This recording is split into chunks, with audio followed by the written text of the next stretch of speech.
నా కొరకు, మనుషులందరి కొరకు ఆయన సిలువలో రక్తాన్ని కార్చి ప్రాణాన్ని పెట్టి ఉన్నారు.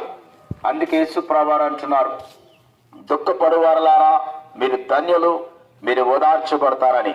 ఈ లోకంలో మనుషులు ఓదార్చకపోవచ్చు, మనుషుల వల్ల దుఃఖము, వేదన, బాధ కలగచ్చు. కానీ ప్రభువైన యేసు క్రీస్తు ప్రభువారి యందు మీరు విశ్వాసం ఉంచినట్టుగైతే మీకున్న దుఃఖాన్ని, బాధను, వేదనను యేసుక్రీస్తు ప్రభువారు ఓదార్చి మీకు నిత్య జీవాన్ని, నిత్య రాజ్యాన్ని ఇవ్వడానికి యేసుక్రీస్తు ప్రభువారు ఇష్టంగా ఉన్నారు. కాబట్టి నేడే అనుకూల సమయము, ఇదే రక్షణ దినము. ప్రభువైన యేసుక్రీస్తు ప్రభువారి యందు మీరు విశ్వాసం ఉంచండి, నిత్య రాజ్యానికి వారసులుగా తీర్చబడండి, రాబోయే ఉగ్రత నుంచి మీరు తప్పించబడండి. జ్ఞాపకం చేసుకోండి, సహాయం దయచేయండి ప్రభు. నిత్య జీవాన్ని మనం పొందుకుంటాం. ఎందుకంటే భయంకరమైన దినములు రాబోతూ ఉన్నాయి. ఆ రాబోయే ఉగ్రత నుంచి తప్పించేవాడు యేసు. తప్పించబడండి.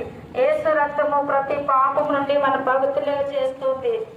యేసయ్య మన నోటితో ఒప్పుకుంటే చాలు, యేసు ప్రభువా నన్ను రక్షించిన జనులారా నా ఎద్దకు రండి, నేను మీకు విశ్రాంతిని ఇస్తానని.